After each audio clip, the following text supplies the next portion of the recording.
Hello students, today we will discuss about the stereoisomerism in organic compounds. ठीक है, तो isomerism which arise due to different spatial arrangements of atoms or groups is called stereoisomerism. मतलब क्या है इसका कि जो आइसोमर्स हमारे बनते हैं वो क्यों बनते हैं, दैट अराइज क्योंकि जो एटम्स होते हैं, जो ग्रुप्स होते हैं, एटम्स होते हैं, मॉलिक्यूल्स होते हैं, उनका जो अरेंजमेंट होता है स्पेस में वो डिफरेंट होता है। मतलब क्या है कि अगर आप उसको एटम को ग्रुप्स को अगर उसको आप स्पेस में प्लेस करते हैं, रखते हैं, तो अगर आप उसको घुमाना स्टार्ट करते हैं कभी किसी डायरेक्शन में कभी किसी डायरेक्शन में, तो उसके जो डिफरेंट डिफरेंट अरेंजमेंट्स बनते हैं उन्हीं को ही उसके आइसोमर्स कहते हैं। ठीक है, they are broadly divided into geometrical, optical and conformational. आपके सिलेबस में जो है वो सिर्फ ज्योमेट्रिकल है, तो हम सिर्फ ज्योमेट्रिकल ही डिस्कस करेंगे। तो first of all cis and trans geometrical isomerism. इसका क्या मतलब है कि the geometrical isomerism arise when atoms or groups are arranged differently in space due to restricted rotation of a bond or bonds in a molecule. Geometrical isomerism का मतलब क्या होता है कि आपके पास कोई मॉलिक्यूल है, कोई आपके पास ग्रुप्स लगे हुए हैं उस मॉलिक्यूल्स के ऊपर, उसकी एक स्पेसिफिक ज्योमेट्री होती है। ज्योमेट्री का मतलब है कि उसकी एक स्पेसिफिक स्ट्रक्चर होती है। ठीक है, जब आप उसको स्पेस में, मतलब आपको 3 डायमेंशन में जब आप उसको स्पेस में रखते हैं, ठीक है, उसमें जो ग्रुप्स एंड एटम होते हैं उनके जो उनके बीच में ऐसी रोटेशन करना पॉसिबल नहीं है कि मैं आपको एग्जांपल देके दिखाती हूँ। जैसे ये मॉलिक्यूल है, अगर आप इसको स्पेस में रखते हैं तो ये टू सीज के बीच में कौन सा है, डबल बॉन्ड है ना। तो डबल बॉन्ड जो होते हैं, अगर मैं चाहूँ कि मैं इस मॉलिक्यूल को रोटेट करना स्टार्ट कर दूँ, जब मैं इसको ऐसे रोटेट करूँगी यहाँ से पकड़ के, तो रोटेशन जो है वो पॉसिबल नहीं है। क्योंकि इसमें डबल बॉन्ड है, जो डबल बॉन्ड है वो ब्रेक कर जाएगा। तो breakage of double bond can occur when you start rotation around the double bond. So we can say that this molecule has a specific geometry. ठीक है, when you place that atom in a space there is a restricted rotation around the double bond. ठीक है, ये rotation है वो bond के जो around है वो रिस्ट्रिक्टेड है, आप ऐसे रोटेशन नहीं कर सकते। अगर आप रोटेशन करना स्टार्ट करते हैं तो ये मॉलिक्यूल जो है वो ब्रेक कर जाएगा। That's why we can say that ऐसे जो एटम्स होते हैं, इस टाइप के जो एटम्स होते हैं, इनकी एक स्पेसिफिक ज्योमेट्री होती है। ऐसे एटम्स में जो आइसोमर्स एग्जिस्ट करते हैं उनको बोलते हैं सिस एंड ट्रांस। तो first of all example 1, 2 different spatial arrangements of methyl groups about a double bond in 2-butene give rise to the following geometrical isomers. अब ये क्या है, ये 2-ब्यूटीन है। 2-ब्यूटीन मतलब क्या है इसका, इसमें ब्यूट मतलब 4 कार्बन्स हैं, इन का मतलब डबल बॉन्ड है एक। तो जो 2-ब्यूटीन का जो मॉलिक्यूल है, इसमें क्या होता है, इसमें जब आपको इस मॉलिक्यूल को आप स्पेस में रखते हैं, तो जो मिथाइल ग्रुप्स हैं, जो ये मिथाइल ग्रुप्स है, ये वाला एक ये वाला, तो ये डबल बॉन्ड के अराउंड जो है इनकी ज्योमेट्री जो है वो एक 2 आइसोमर्स जो है वो बन जाते हैं इनकी ज्योमेट्री की वजह से। क्योंकि ये जो बॉन्ड है इसको आप रोटेट नहीं कर सकते। अगर आप रोटेट कर सकते होते तो कभी ये नीचे आ जाता, कभी ऊपर आ जाता, तो कोई फर्क नहीं था, तो क्या कोई आइसोमर्स नहीं बनना था। ठीक है, अब क्या है, जो डबल बॉन्ड है इसके अराउंड आप रोटेशन नहीं कर सकते, इसके अराउंड रोटेशन पॉसिबल नहीं है। दैट्स वाई जो ऊपर वाले जो मिथाइल ग्रुप्स हैं जो लगे हुए हैं, इनकी जो पोजीशन है, ठीक है, या तो ये ऊपर होंगे या फिर दोनों ऑपोजिट साइड्स पे होंगे। ठीक है, मतलब या फिर ये दोनों एक ही डायरेक्शन में होंगे, एक ही साइड्स पे होंगे, या फिर दोनों ऑपोजिट साइड पे होंगे। तो इनकी ज्योमेट्री से जो 2 आइसोमर्स बनते हैं उनको बोलते हैं cis and trans isomers. Cis and trans isomers किस में होते हैं, ऐसे मॉलिक्यूल्स में होते हैं जिनमें डबल बॉन्ड होता है, जिस बॉन्ड के अराउंड जो रोटेशन है वो पॉसिबल नहीं है, रिस्ट्रिक्टेड रोटेशन होती है। तो उसके उन कार्बन्स के ऊपर जो मॉलिक्यूल्स लगे होते हैं उनको आप रोटेट नहीं कर सकते, तो उनकी जो पोजीशन होती है वो या तो एक साइड पे होंगे या फिर डिफरेंट साइड पे होंगे। ऐसे जो आइसोमर्स एग्जिस्ट करते हैं due to restricted rotation around the double bond, उनको बोलते हैं cis and trans. These isomer exist due to the geometry of the molecule, molecule की ज्योमेट्री जो है वो ऐसी है कि आप इसको रोटेट नहीं कर सकते, ठीक है। तो सिस कौन से होते हैं, ठीक है। नेक्स्ट है two forms are not interconvertible due to restricted rotation, वही पॉइंट है कि जो टू फॉर्म्स हैं, ये वाली जो है, ये वाली फॉर्म जो है वो ऐसे एग्जिस्ट नहीं करेंगी क्योंकि आप इसको रोटेट नहीं कर सकते, या तो ये इस फॉर्म में एग्जिस्ट करेगा या फिर इस फॉर्म में एग्जिस्ट करेगा, ठीक है, क्योंकि रोटेशन जो है वो पॉसिबल नहीं है, ठीक है। अब देखिए, अब नेक्स्ट पॉइंट है सिस कौन से होते हैं, ट्रांस कौन से होते हैं। सिस होता है जब two methyl groups, two bulky groups कौन से हैं, एक तो ये बल्की ग्रुप है, एक ये है, ठीक है। ये तो बल्की नहीं है, तो बल्की नहीं होता। मिथाइल ग्रुप जो है वो बल्की है, इधर का मिथाइल ग्रुप वो बल्की है। अगर दो बल्की ग्रुप्स एक ही साइड पे होते हैं उसको बोलते हैं सिस। अगर to bulky groups are on the opposite sides then we can say that this isomer is a trans isomer, ठीक है। example 2 in the case of rings formation, जो रिंग स्ट्रक्चर जो होती हैं उनकी एग्जाम्पल है 1,4-dimethyl cyclohexane, this is 1,4-dimethyl cyclohexane, ठीक है। If two methyl groups on the opposite side this is cis 1,4-dimethyl cyclohexane, if two methyl groups are on opposite sides then this is trans-dimethyl cyclohexane, ठीक है।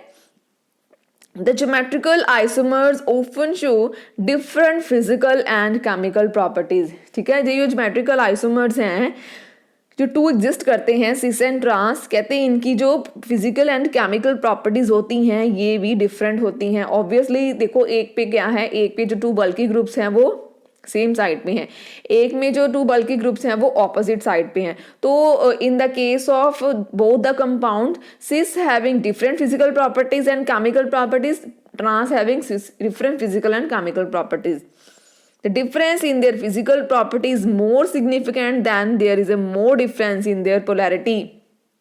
अब देखिए, अब अगर इसमें देखा जाए तो इसमें स्टेरिक हिंड्रेंस है, टू बल्की ग्रुप्स एक साइड पे हैं तो दोनों एक दूसरे को हिंड्रेंस क्रिएट करेंगे।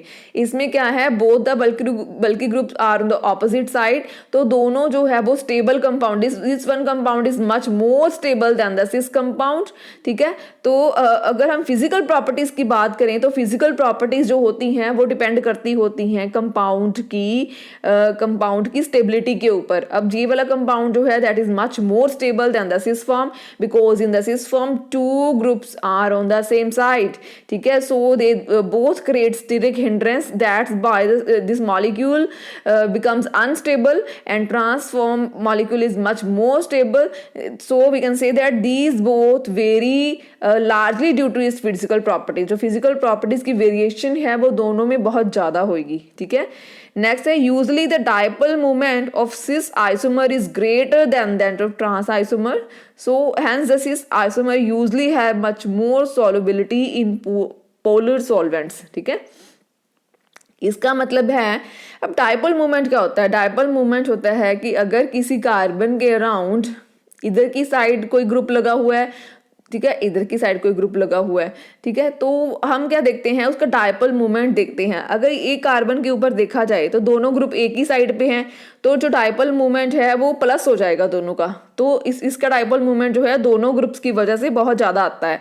तो अगर इसका डाइपोल मोमेंट देखा जाए तो एक बल्कि ग्रुप इधर है, एक इधर है, एक उसको ऊपर की तरफ अट्रैक्ट करेगा, एक इसको नीचे की तरफ अट्रैक्ट करेगा, तो नेट जो यहाँ पे फोर्स लग रही है वो 0 हो जाएगी। तो जो सिस होते हैं उनके ऊपर डाइपोल मूवमेंट जो होता है वो ज़्यादा होता है। ज़्यादा डाइपोल मूवमेंट होने की वजह से आप जब इसको किसी भी सॉल्वेंट में ऐड करते हैं तो इसके ये अनस्टेबल है, ठीक है, ये तो तैयार बैठा है कि जब भी कोई सॉल्वेंट आए तो ये ब्रेक कर जाए, ठीक है, तो ये बहुत जल्दी डिसॉल्व हो जाता है। जो ट्रांस होता है वो स्टेबल मॉलिक्यूल है, स्टेबिलिटी बहुत ज़्यादा है इसमें, तब आप इसको किसी में ऐड करते हैं ये बहुत जल्दी ब्रेक नहीं करता। तो जो सिस आइसोमर्स होते हैं उनकी सॉल्युबिलिटी भी बहुत ज़्यादा होती है, ठीक है। ट्रांस जो होते हैं वो बहुत स्टेबल होते हैं, ठीक है।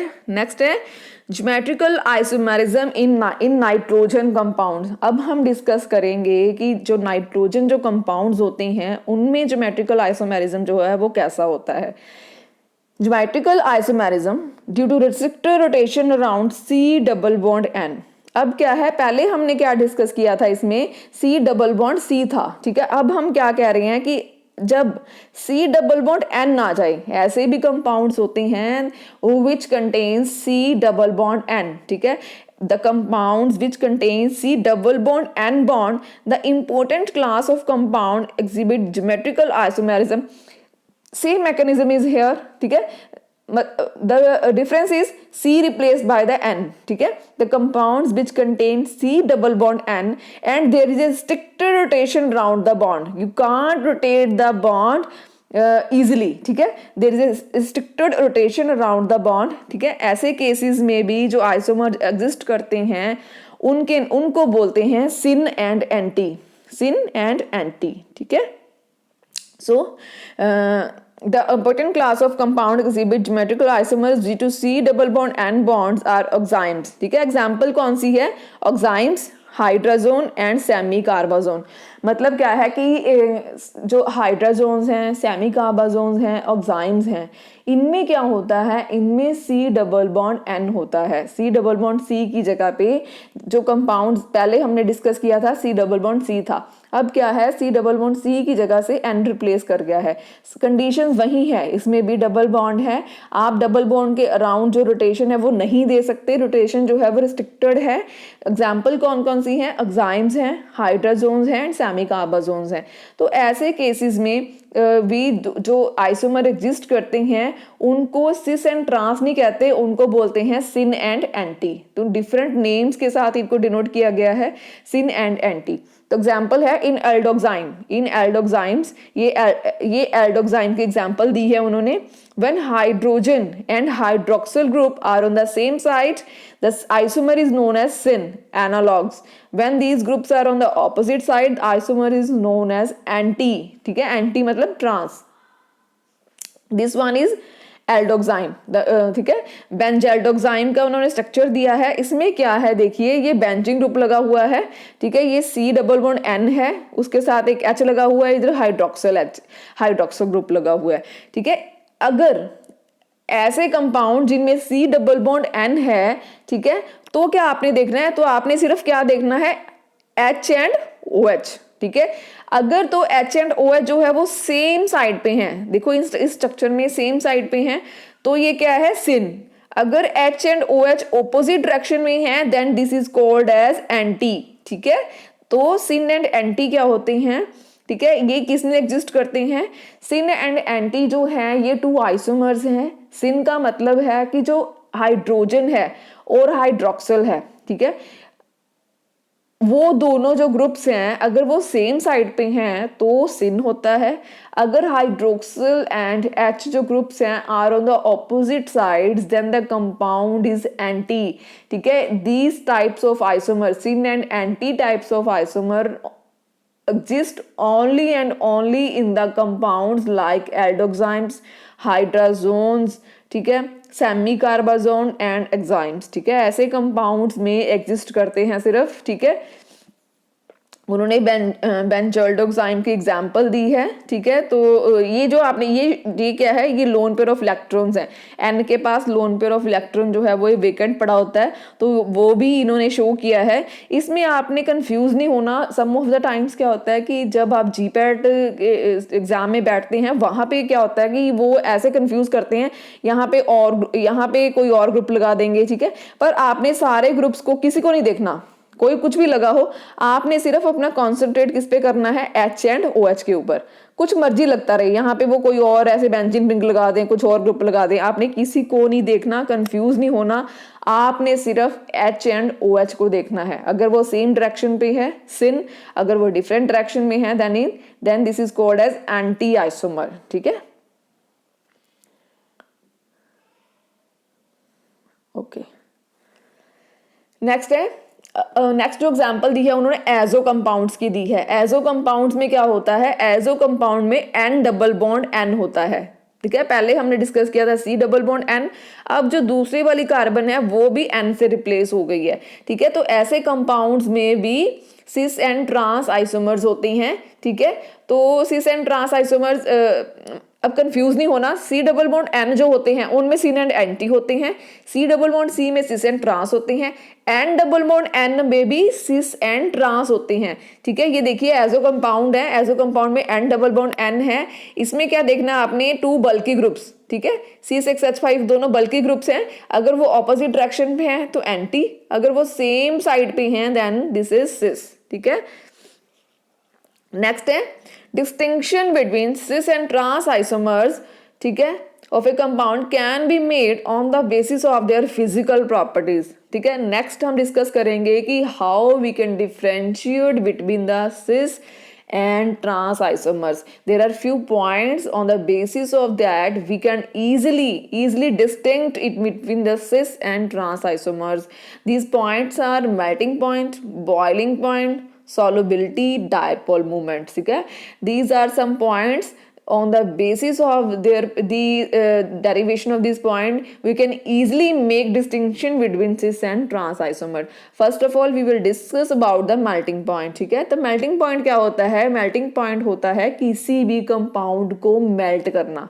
ठीक है, मेल्ट कैसे करना, उसको हीट देके, जब हम किसी कंपाउंड को हीट देते हैं तो आपने देखा ही है वो कंपाउंड क्या है, मेल्ट होना स्टार्ट हो जाता है।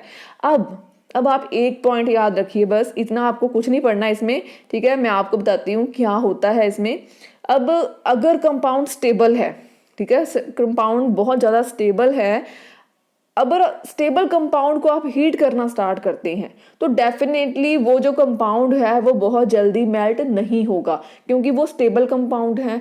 जब आप उसको हीट करना स्टार्ट करते हो तो वो बहुत जल्दी मेल्ट नहीं होता, वो बहुत टाइम ले लेता है मेल्ट होने के लिए।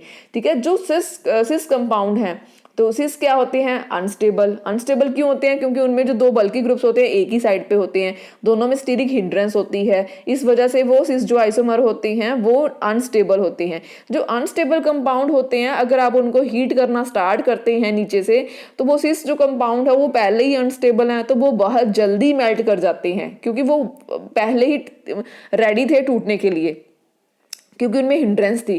तो मेल्टिंग पॉइंट की अगर बात करें, मैं आपको दो आइसोमर्स दे दूं तो मैं आपको बोलूं कि आप पता करो इसमें से सिस कौन सा है, ट्रांस कौन सा है। तो आपने क्या करना है, दोनों को सेम टेम्परेचर पे रख देना है। जो बहुत जल्दी मेल्ट कर जाएगा वो सिस होता है, जो थोड़ा टाइम लेता है मेल्ट होने के लिए वो ट्रांस होता है। ठीक है, नेक्स्ट है सॉल्युबिलिटी। अब सॉल्युबिलिटी की अगर बात करें, ठीक है, सॉल्युबिलिटी क्या होती है, सॉल्युबिलिटी होती है किसी भी सॉल्वेंट में डिसॉल्व होने की कैपेसिटी। सॉल्युबिलिटी होती है, it is the capacity to dissolve, to solubilize in the solvent. If we have two isomer, one is cis and other one is trans. ठीक है, आपके पास टू आइसोमर्स हैं सिस एंड ट्रांस, पर आपको नहीं पता भी उसमें से कौन सिस है कौन सा ट्रांस है।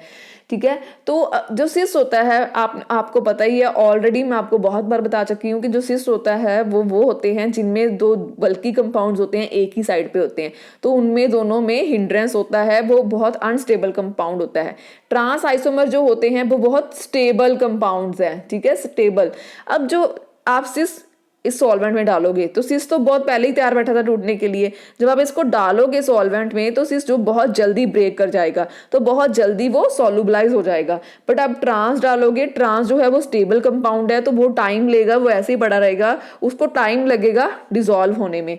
तो सिस जो होते हैं वो बहुत जल्दी सॉल्युबलाइज होते हैं, उनकी सॉल्युबिलिटी बहुत ज़्यादा होती है एज कम्पेयर टू ट्रांस। ठीक है, अगर आपके पास टू आइसोमर्स हैं, ठीक है, आपने आइडेंटिफाई करना है, you can also identify the isomers on the basis of their solubility।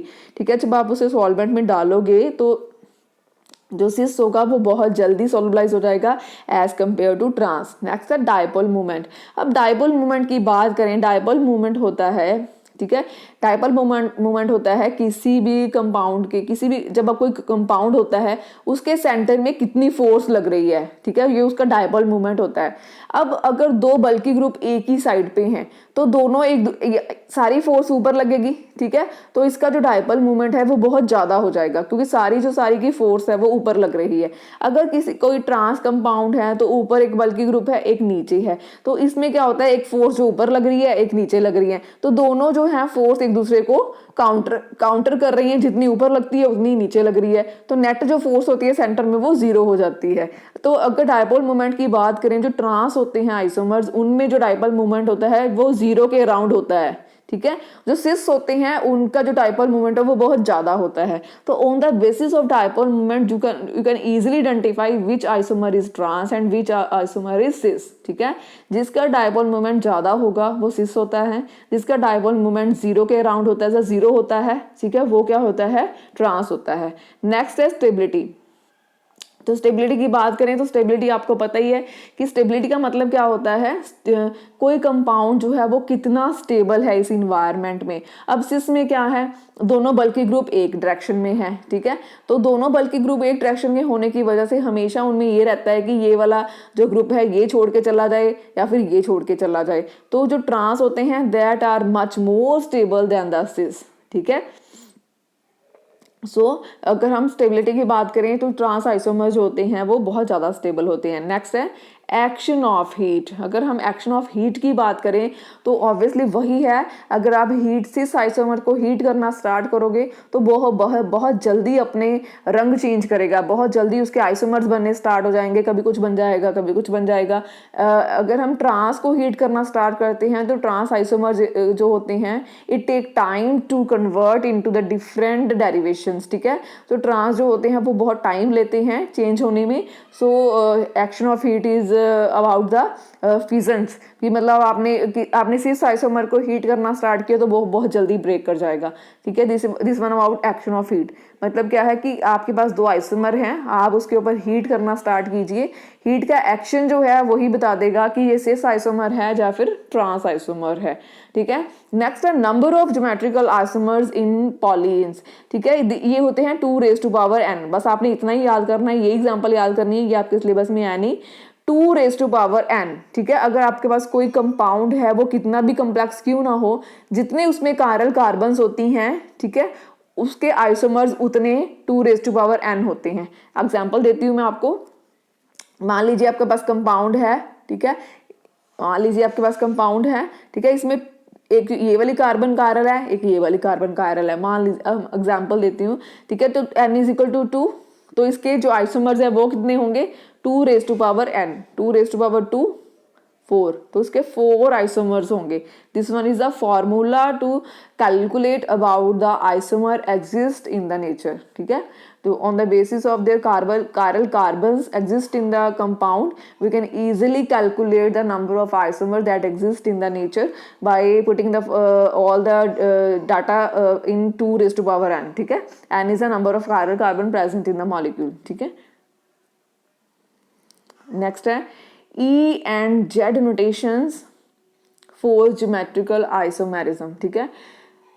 अब हम बात करेंगे E and Z की। वैसे है ये सेम है सारी, डिफरेंट जो नोटेशंस जो E and Z है, sin and anti है, ये वैसे ही इन्होंने नाम दे रखे हैं, बट है इनका सारा जो मोटिव है वो सेम है, ठीक है। तो E and Z जो है वो क्या होते हैं हम डिस्कस करेंगे।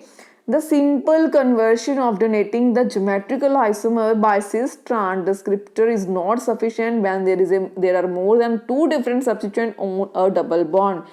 कहते कि पहले हमने डिस्कस किया था कि C डबल बॉन्ड C है, उसमें ग्रुप्स लगे हुए हैं, बट कहते हमने उसमें क्या डिस्कस किया था कि ये वाला ग्रुप जो है, ये वाला ग्रुप जो है वो सेम है, ठीक है।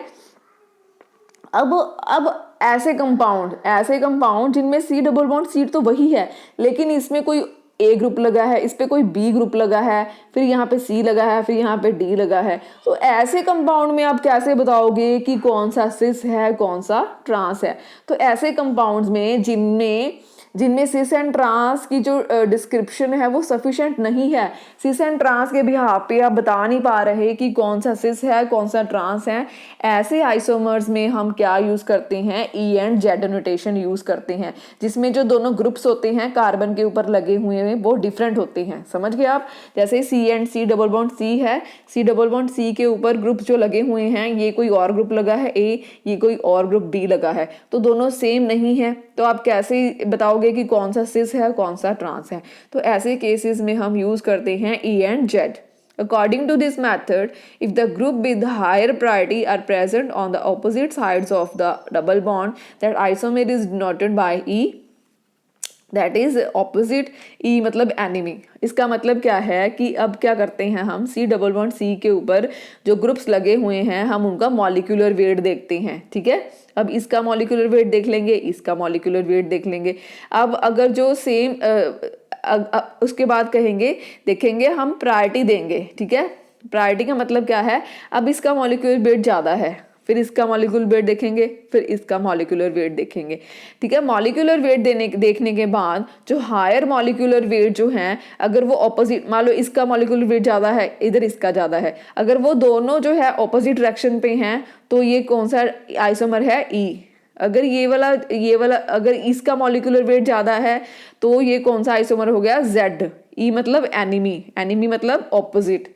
मतलब क्या है इसका, हम इसमें क्या देखेंगे, प्रायोरिटी। हम प्रायोरिटी चेक करते हैं, जैसे इन्होंने एग्जांपल भी दी है, ये देखिए ये कार्बन कार्बन है, कार्बन के साथ एक क्लोरीन लगी है, एक आयोडीन लगी है, एक ब्रोमीन लगी है। हमने क्या देखा, हमने क्लोरीन का मॉलिक्यूलर वेट देख लिया, आयोडीन का देख लिया, ब्रोमीन का देख लिया, ठीक है। पहले हम एक कार्बन को फिक्स करते हैं, ठीक है। कैसे देखते हैं मैं आपको एग्जाम्पल देती हूँ, ठीक है। पहले आप देख लीजिए ई का मतलब क्या है, ई का मतलब होता है एनिमी, जेड का मतलब होता है टुगेदर, ठीक है। अगर तो सेम डायरेक्शन में है, सी डबल बॉन्ड सी के अराउंड सेम डायरेक्शन में है तो वो है जेड टुगेदर। अगर वो बल्कि ग्रुप दोनों डिफरेंट डायरेक्शन में है तो ई मतलब एनिमी, ठीक है। आपने ये याद रखना है, ठीक है। नेक्स्ट है step by step procedure to determine the E and Z configuration. अब है step by step. Step by step का मतलब क्या है कि आपने कैसे आइडेंटिफाई करना है, और ये वाला जो क्वेश्चन है ये जीपैट में आया था हमें, ठीक है। ये बहुत ही इंपॉर्टेंट है ये, ठीक है। मैं आपको बताती हूँ कैसे देखना आपने। सबसे पहले आपने कंपाउंड को एनालाइज करना है, ये क्या है, ये आपका कंपाउंड है। फिर आपने जो फर्स्ट कार्बन है, ये वाली कार्बन है, इस पे क्या लगा हुआ है, एक एच लगी हुई है, एक आयोडीन लगी हुई है। एच का मॉलिक्यूलर वेट 1 होता है, आयोडीन का मॉलिक्यूलर वेट होता है 35, मान लीजिए, मुझे इतना आइडिया नहीं है कितना है इसका मॉलिक्यूलर वेट। ब्रोमीन का 35 होता है, ठीक है। आयोडीन का भी बहुत ज़्यादा होता है, मतलब क्लोरीन का 37 होता है, ठीक है। तो ठीक है, सबसे पहले आपने 2 कार्बन जो हैं उसके अराउंड एक एच लगा हुआ है, एक आयोडीन लगा हुआ है, इसके अराउंड क्लोरीन लगा हुआ है और एक ब्रोमीन लगा हुआ है। पहले आपने फर्स्ट कार्बन जो ए वाली कार्बन है इसके अराउंड मॉलिक्यूलर वेट देखना है। इसका 1 है, मान लीजिए इसका 50 है, ठीक है। इसका क्लोरीन का 37 है, इसका 35 है, ठीक है। तो इस क्लोरीन पे हायर मॉलिक्यूलर वेट कौन सा है, ये वाला, ठीक है। ये वाला हो गया ना। ये देखिए ये वाली कार्बन के हायर मॉलिक्यूलर वेट कौन सा है, आयोडीन का। इस वाली कार्बन पे, सेकंड कार्बन पे हायर मॉलिक्यूलर वेट कौन सा है, क्लोरीन एंड ब्रोमीन में से ब्रोमीन का। आपने एक कार्बन के ऊपर दोनों कंपाउंड कंपेयर करने हैं, दूसरे कार्बन के साथ कंपेयर नहीं करना, ठीक है। पहले आपने ये वाली कार्बन के ऊपर जो भी कुछ लगा हुआ है, कौन क्या क्या लगा हुआ है, हाइड्रोजन लगी हुई है, आयोडीन लगी हुई है, ठीक है। तो दोनों को आपने कंपेयर कर लेना है। तो आयोडीन जो है वो हाई मॉलिक्यूलर वेट की है। उसके बाद जो दूसरी कार्बन है वो आपने फिक्स करनी है, ठीक है। उसके ऊपर क्या क्या लगा हुआ है, क्लोरीन लगा हुआ है, एक ब्रोमीन लगा हुआ है। फिर आपने देखना है इनमें से दोनों में से हायर मॉलिक्यूलर वेट किसका है, तो इसमें ब्रोमीन का है। अब उसके बाद आपने क्या देखना है, जो हायर मॉलिक्यूलर वेट है वो किधर साइड है। अब इस कार्बन के ये वाला है, इस कार्बन का ये वाला है, तो दोनों क्या हो गए, सेम साइड में है ना। तो इसका मतलब ये क्या है, जेड, जेड कॉन्फ़िगरेशन। जेड मतलब टुगेदर, सेम साइड। अब इसमें देखते हैं हम, इसमें क्या है, पहले ये वाली कार्बन देखेंगे। इस कार्बन पे क्या लगा है, एच, एच का 1 है, ठीक है। एक आयोडीन लगी है, तो प्रायोरिटी किसको देंगे हम, आयोडीन को, तो इसको सर्कल कर लेंगे, ठीक है। अब सेकंड कार्बन में देखेंगे, इसमें जो ब्रोमीन है, ब्रोमीन है, ये तो दोनों सेम है, ठीक है। बट क्या है, बट ये वाला जो, फिर उसके बाद हम इसके पहले हम मॉलिक्यूलर वेट देखते हैं, फिर उसके बाद इसके वो जो होते हैं ना, जो इसके डिफरेंट डिफरेंट आइसोटॉप्स होते हैं वो देखते हैं। तो ये ब्रोमीन जो है दोनों एक दूसरे के आइसोटॉप्स हैं। तो ये वाले जो ब्रोमीन है इसका जो मॉलिक्यूलर मास है जा वो ज़्यादा है, क्योंकि ये इसका आइसोटॉप है, ठीक है। फिर उसके बाद हम इसका आइसोटॉप्स देखते हैं। तो ये ब्रोमीन जो है ये इसका आइसोटॉप है, तभी इन्होंने यहाँ पे ऐसे लगाया हुआ है, देखिए आप यहाँ पे, ये इसका आइसोटॉप है। तो इसकी ज़्यादा मॉलिक्यूलर वेट ज़्यादा है, मास ज़्यादा है इसका, ठीक है। तो प्रायोरिटी किसको देंगे, एक इसको देंगे, ठीक है, एक इसको देंगे आयोडीन को। तो दोनों क्या हो गए, ऑपोजिट साइड पे हो गए, तो ये क्या होगा, ई, ठीक है। नेक्स्ट है रूल 2, ठीक है। रूल 2 में क्या, रूल 2 वही है कि पहले तो हम मॉलिक्यूलर वेट डिस्कस करते हैं। क्या, मॉलिक्यूलर वेट। हम सबसे पहले मॉलिक्यूलर वेट देखते हैं। अगर मॉलिक्यूलर वेट सेम आ जाए तो हम मॉलिक्यूलर मास देखते हैं। मॉलिक्यूलर मास क्या होता है, जब किसी के दो आइसोमर्स होते हैं, जैसे हाइड्रोजन है, ड्यूटेरियम है, तो ड्यूटेरियम का जो मास होता है वो ज़्यादा होता है हाइड्रोजन से। तो जब मॉलिक्यूलर वेट सेम हो जाए, सेम कंपाउंड्स हों, तो तब हम क्या देखते हैं, उसका मॉलिक्यूलर मास। ठीक है, अगर मॉलिक्यूलर मास देखने के बाद, ठीक है, उसके बाद रूल 3 है। रूल 3 में क्या होता है, अगर अगर आपसे रूल 1 में डिसाइड ना हो पाए भी कौन सा प्रायोरिटी के ऊपर है, ठीक है, ये आपको पता ना चले, ठीक है, तो आपने क्या करना है, रूल 3 लगाना है। रूल 3 में क्या है, जितने, ये देखिए ये 2 कार्बन्स हैं, 2 कार्बन्स पे एक मिथाइल लगा हुआ है, एक H लगा हुआ है, तो इसमें किसको प्रायोरिटी देंगे, मिथाइल को। ठीक है, अब इसमें देखिए, इसमें 2 कार्बन्स हैं, यहाँ पे 3 कार्बन्स हैं। ठीक है, कार्बन के साथ कार्बन कार्बन लगी है, यहाँ भी कार्बन, तो कोई प्रायोरिटी वाली बात नहीं है, ये भी कार्बन है, ये भी कार्बन है। तब आपने क्या देखना है, कितनी ज्यादा कार्बन लगी हुई है, वो वाला प्रायोरिटी के ऊपर होगा। अब इसमें क्या है, 1 2 3 कार्बन है, यहाँ पे क्या है, 1 to 2 कार्बन है, तो ये वाला ग्रुप जो है वो प्रायोरिटी के ऊपर होगा। ठीक है, रूल 3 है कि आपने प्रायोरिटी जो देनी है वो जितने ज्यादा कार्बन अटैच होंगे किसी कार्बन के साथ, उतनी ही प्रायोरिटी, वो उसको प्रायोरिटी मिलेगी। ठीक है, तो अगर इसमें बात करें, ठीक है, तो उसको प्रायोरिटी मिलेगी। ठीक है, ओके। रूल 4 जो है, रूल 4 में उन्होंने ये कहा है कि double bond and triple bond की बात की है। रूल 4 में उन्होंने ये कहा है कि अगर किसी कार्बन के साथ एक तरफ डबल बॉन्ड है, एक तरफ ट्रिपल बॉन्ड है, तो जितने ज़्यादा बॉन्ड होते हैं उसको आपने प्रायोरिटी देनी है। अब देखिए, इस कार्बन के साथ एक ट्रिपल बॉन्ड लगा हुआ है, एक डबल बॉन्ड लगा हुआ है, तो किसको प्रायोरिटी देंगे, जिसमें ट्रिपल बॉन्ड है। ठीक है, तो ट्रिपल बॉन्ड को प्रायोरिटी देते हैं डबल बॉन्ड के ऊपर। Triple bond is much more prior than double bond than single bond. ठीक है, तो अगर हम इस कार्बन में देखिए, आप इस कार्बन के साथ 2 कंपाउंड लगे हुए हैं, एक ये वाला, एक ये वाला, इसमें डबल बॉन्ड है, इसमें ट्रिपल बॉन्ड है, तो ट्रिपल बॉन्ड को प्रायोरिटी देनी है, तो ये वाला जो है वो हाईएस्ट प्रायोरिटी के ऊपर है। ठीक है, अब ये वाला जो कार्बन है, इस पे जो मिथाइल है वो ये वाला है, H और CH3 में कौन सा प्रायर होगा, CH3, तो दोनों जो हैं वो सेम साइड पे हो गए, then this is Z isomer, मतलब टुगेदर। ठीक है, तो ये रूल 4 था। ठीक है, ओके, आप समझ गए ना। आप E एंड Z जो होती है, E का मतलब होता है एनिमी, Z का मतलब होता है टुगेदर। ठीक है, प्रायोरिटी कैसे देनी है, first of all priority will given upon the basis of molecular weight. अगर मॉलिक्यूलर वेट सेम है, दोनों सेम है, ठीक है, जैसे हाइड्रोजन एंड ड्यूटेरियम दोनों सेम है, तब हम चेक करते हैं मॉलिक्यूलर मास। अगर ये भी सेम है, अब देखिए ये कार्बन है, इसका मॉलिक्यूलर मास भी सेम है, इसका भी सेम है, तब हम देखते हैं नंबर ऑफ वो कंपाउंड कितने ऐड हैं, जितने ज़्यादा होंगे उसको हम प्रायोरिटी देंगे। ठीक है, इसमें ज़्यादा कार्बन हैं तो ये प्रायर होगा। ठीक है, नेक्स्ट है double bond and triple bond. Triple bond को प्रायोरिटी मिलती है डबल बॉन्ड के ऊपर। तो उसमें क्या, तो एंड पे हम देखेंगे कि अगर आपको कभी कंपाउंड आता है तो आपने क्या करना है, पहले ये वाली कार्बन को, इसको भूल जाना है। ठीक है, आपने इसको नहीं, इस कार्बन के ऊपर जो भी लगा है आपने उसको प्रायोरिटी देनी है। मान लीजिए एक मिथाइल ग्रुप लगा है, एक H लगा है, तो H की CH3 में से कौन सा बल्कि है, 1 इसको नंबर देंगे। फिर आपने इसके ऊपर जो भी लगा है, क्लोरीन लगा है, एक ब्रोमीन लगा है, तो ब्रोमीन का जो मॉलिक्यूलर मास होता है वो ज़्यादा 37, क्लोरीन का ज़्यादा होता है। ठीक है, मान लीजिए, तो आपने क्लोरीन और ब्रोमीन में से जो जिसका मॉलिक्यूलर वेट ज़्यादा है उसको प्रायोरिटी देनी है। ठीक है, आपने उसको नंबर दे देना है, इसमें से 1 नंबर। तो अगर जो दोनों जो हैं हाईएस्ट प्रायोरिटी वाले ऑपोजिट डायरेक्शन में हैं, तो वो क्या होगा, वो होगा E एनिमी। अगर दोनों बल्कि ग्रुप सेम डायरेक्शन में है तो वो होगा Z का मतलब होता है टुगेदर। ठीक है, this one is all about the E and Z, syn and anti, cis and trans.